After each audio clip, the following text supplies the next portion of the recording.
অভিযান ক্লাবে আজকে যে টুর্নামেন্ট, এই নাইট টুর্নামেন্ট, একদিনের টুর্নামেন্ট, দুর্গাপুর ফুটবলের জন্য অনেক ভালো ভালো খেলোয়াড় উপর দিয়েছে। আপনিও রয়েছেন দুর্গাপুর থেকে, কি বলবেন, কেমন খেলা দেখলেন?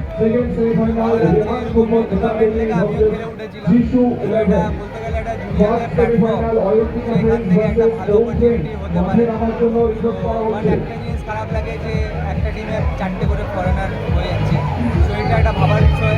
কারণ এরকম যদি ফরেনার সব টিমে থাকে তাহলে বাঙালিরা সুযোগ পাবে না। আমার হিসাবে 1-2টো ফরেনার করা উচিত, তাহলে বাঙালিরাও সুযোগ পাবে। আচ্ছা, কোটা সিস্টেমে পরিবর্তন করতে বলছেন? হ্যাঁ, এটা আমি চাই। দীর্ঘদিন ফুটবল খেলছেন, এখানে কোনো প্রতিভা দেখলেন, ট্যালেন্ট রয়েছে দুর্গাপুরে? অবভিয়াসলি দেখুন, আমাদের দুর্গাপুরে অনেক ট্যালেন্ট আছে, বাট এই জায়গাটা এই খেপেই শেষ হয়ে যায়। ঠিক আছে, আমিও খেপ খেলি, বাট একটা ভালো যদি অপরচুনিটি থাকতো দুর্গাপুরে, সে এখানকার প্লেয়ার এখানে থাকতো না, কলকাতা খেলে বেড়াতো। তো দেখা যাক কী হয়। আর বাকি তো প্লেয়াররা খুব ভালো ট্যালেন্টেড আছে। ধন্যবাদ বিভাগবাবু। আজকে অভিযান ক্লাবে আপনি উপস্থিত রয়েছেন অ্যাজ এ গেস্ট, কি বলবেন?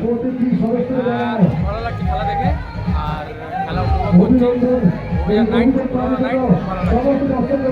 এই যে এতগুলো দল খেলছে এখানে, দুর্গাপুরের বাইরেও এসছে, বিদেশিরাও রয়েছে, যেমন বিবেক বললো কোটা সিস্টেমে যেমন আমাদের দেশীয় ছেলেরা বাঙালি প্লেয়ারকে সুযোগ দেওয়া। কি নাম আপনার?